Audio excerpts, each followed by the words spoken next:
Hey fans, it's me Aaron for a comic show. It's a new week of comics. I got new comics now, bunch of good stuff. The biggest book that I'm talking about is Cyborg #1.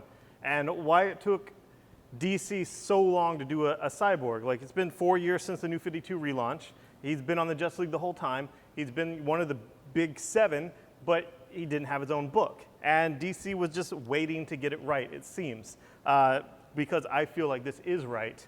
And it's cool that, Geoff Johns has a huge affinity to the character, but Geoff Johns wasn't going to be like, hey, I'm going to write this black character. Because, black writers matter. And I really dig that DC is doing it this way. I think this is smart. I think it's the way things should be done. And David F. Walker, you might know him from Shaft. I read him on Shaft. That was good. Ivan Reis on art. Great team. Ivan Reis from Blackest Night. And this book is a new start from Cyborg. And it's gotten some of that weird internet press thing where like Walker didn't like that Cyborg's basically like a neutered black man. He's a black man with no dong. Like Cyborg had no dong. Like we saw him in in Forever Evil, and it's just like kind of a torso. And it's like evoking all these old things that are not good of the black man over sexualized and then whatever and Klansmen people castrating, there's a whole thing. You can look it up and you can read it, and I tend to agree with that. I tend to agree with like, yeah, I want my Cyborg to have a dong. I want him to be a badass MFer. And what I really liked about this, you hear me talk about all the racial stuff of a black man writing a black man. That's obviously good. You can argue that, other people could have experience similar and do all that stuff. That's fine. What I like the most about this is Walker lifted a scene and an homage to Green Lantern, Green Arrow, where 2 white guys were in a truck riding around with a blue guy and trying to get in touch with the world. Hal spent time in space. He's trying to get in touch with what was going on in the world with all this social change movement. And an older black man comes up to Hal and says, hey, you work for these blue skins. You've done all this stuff for these orange skins and these purple skins. What have you ever done for the black skins? What have you ever done for black skinned people here on Earth, right in your community that need help?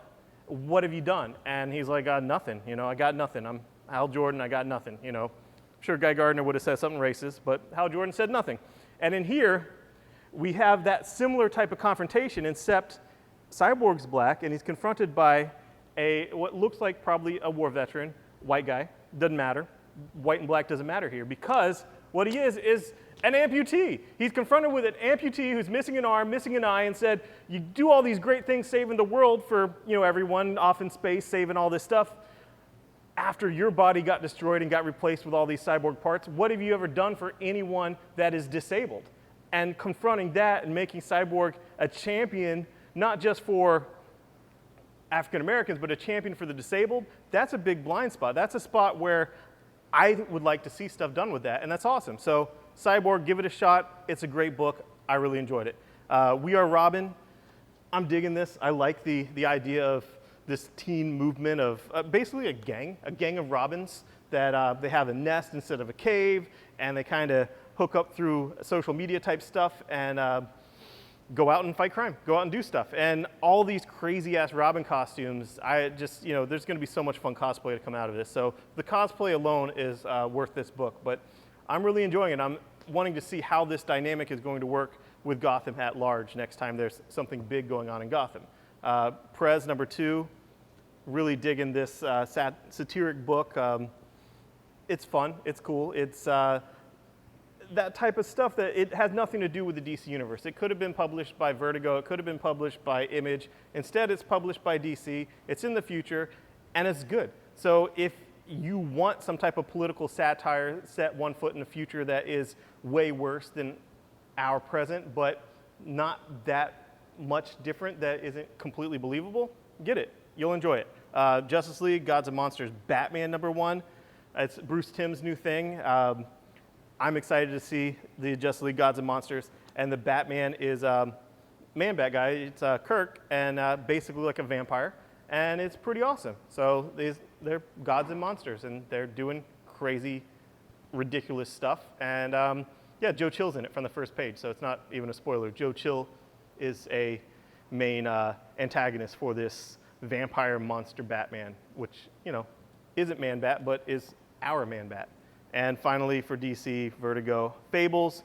It's cool. It says 150 on the cover, but on the spine it says 22, and it's the end. There is no issue 150 other than this. This is the last issue and the last volume together. It has cool fold-out cover. It has a legend inside of pointing out what every character is. It has some fold-out pages, and it's a very, very well done send-off to the entire series. So if you're reading Fables, this is going to be a bittersweet day for you. So, but all good things have to end. Sandman ended, so sure they came back and did something here and there, and maybe they'll do that with Fables again at some point, and a new miniseries or an original graphic novel. But this is the end of the huge legendary run that Bill Willingham has been doing, and the end of an era for Vertigo, really. So we'll see what they have next. I saw some things coming out of Comic-Con that looked interesting. Onward to Marvel and their Battleworld, Secret War stuff. Star-Lord and Kitty Pryde. Sam Humphries, who does Star-Lord. This was so fun. It's set in the Quiet Room, where if you're reading the Inhuman Secret Wars tie-in, that's the Quiet Room that's run kind of like a swanky speakeasy type of place, and lots of cool characters. It opens with Peter Quill singing, and his backup band is all X Factor for some reason, just all the team of X Factor on drums and guitar and all that stuff. And you got a Drax with a big old pompadour, and it's fun. And Peter is an anomaly. Peter remembers Kitty Pryde. He remembers that, oh, this is my fiancée. She doesn't remember who he is, and he screws things up for her. But I like the thing of he's an anomaly.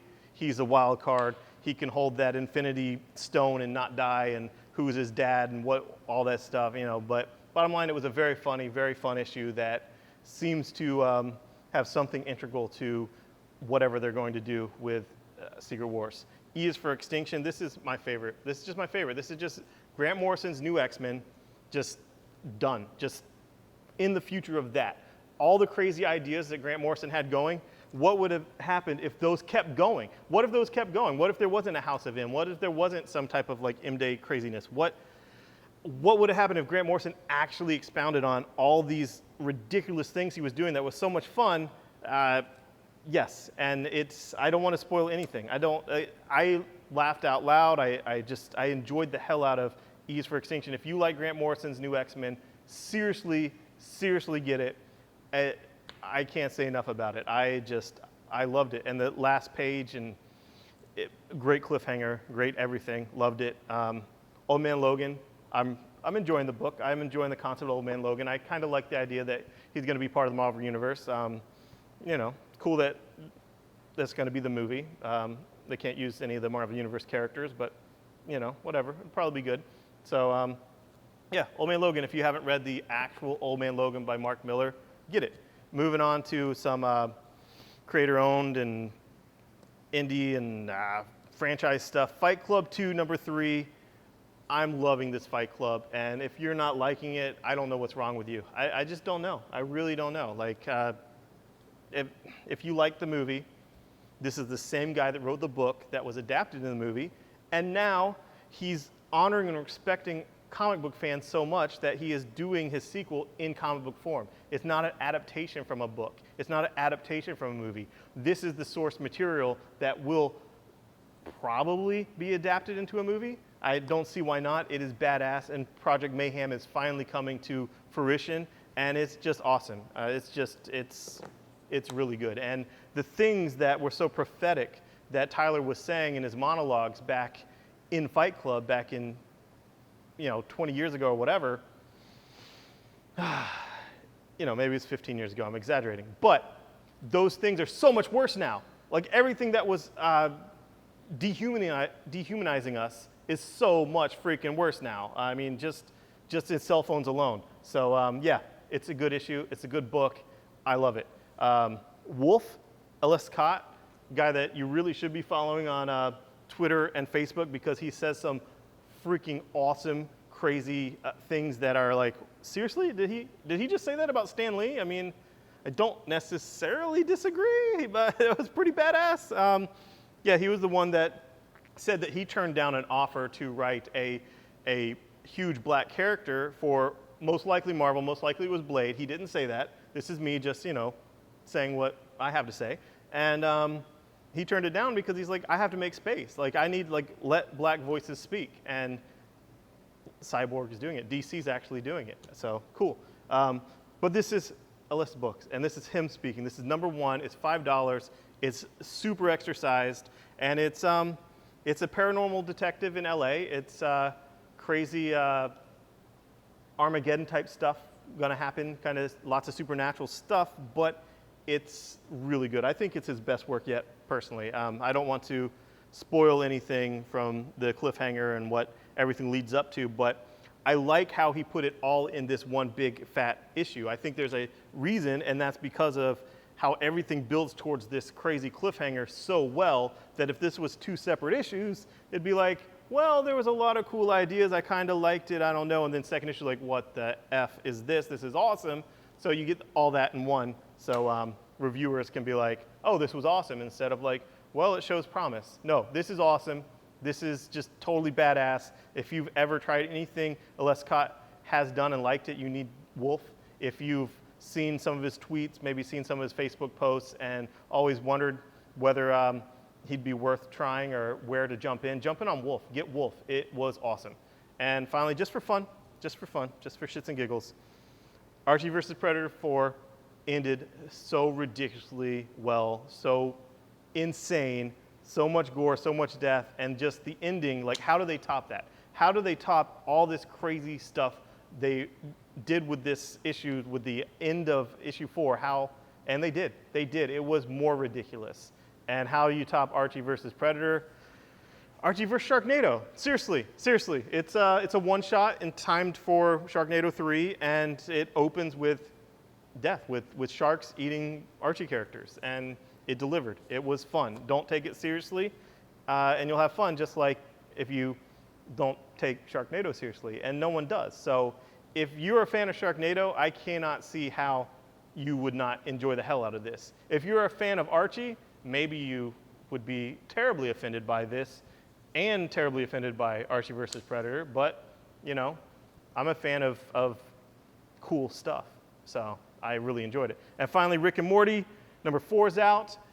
It's awesome. This book is very, very well received. I'm enjoying the hell out of it. It's just as good as any episode of Rick and Morty.